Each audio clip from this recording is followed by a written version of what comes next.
Drama serial नीली कोठी की अगली किस्त में हम देखेंगे कि ज़ाहरा और सारा की आधी सच्चाई तो अकबर अली और नीलोफर बेगम के सामने आ जाती है। यहाँ तक कि ज़ैद को भी पता चल जाता है कि शहीर और कोई नहीं बल्कि ज़ाहरा और सारा का कज़न ही है। इन लोगों में आपस में कोई ना कोई रिश्ता है।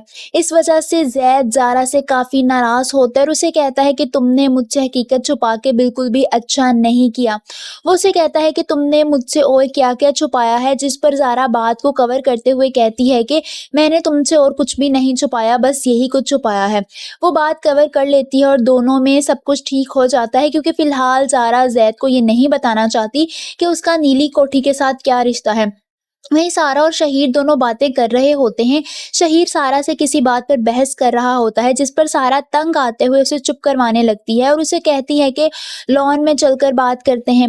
जिस पर शहीर उसे अपनी उंगली का इशारा करते हुए चुप करवा देता है और कहता है कि यहीं रहकर मेरी बात सुनो।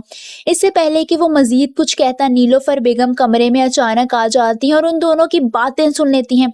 उनको शहीर पर पहले ही शक था और अब उनको सारा पर भी शक होने लगता है। वो अंदर आकर सख्त से लहजे में कहती हैं कि ये क्या हो रहा है यहाँ पर। सारा उनकी आवाज़ सुनकर एकदम से डर जाती है और सारा ही नहीं, शहीर भी चौंक जाता है। उन दोनों को तो जैसे सांप ही सूंघ जाता है, उन दोनों को चुप लग जाती है। जबकि नीलोफर बेगम उन दोनों के बोलने का इंतजार कर रही होती हैं, ताकि उनको पता चल सके कि शहीर सारा से क्या बात करने वाला होता है। दूसरी तरफ ज़ारा की खाला अपने शौहर से कहती हैं कि ज़ारा ने तुम्हारी असलियत अब तक नीली कोठी वालों को बता दी होगी। जिस पर उनके शौहर कहते हैं कि तो मैं भी बता दूंगा असलियत तुम्हारी भांजियों की। जिस पर उनकी बीवी कहती है कि क्या बताओगे।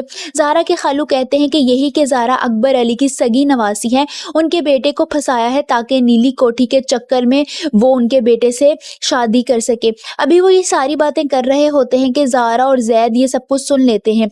ज़ैद को तो यकीन ही नहीं आ रहा होता कि उसकी इतनी बड़ी हकीकत उसे छुपी हुई है। वो हैरान परेशान सा सब कुछ देखने लगता है। वहीं ज़ारा भी चुप सी हो जाती है, क्योंकि उसने ये झूठ बोला होता है। वो चुप करके ज़ैद की शक्ल देखने लगती है। उसे डर लग रहा होता है कि कहीं ज़ैद उस पर दोबारा से शक करने ना लग जाए। अभी जाके तो उसने बात को कवर किया था, मगर वो समझ जाती है कि सच अब सामने आने लगा है। मगर फिर भी उसे ज़ैद के रिएक्शन से बहुत डर लग रहा होता है।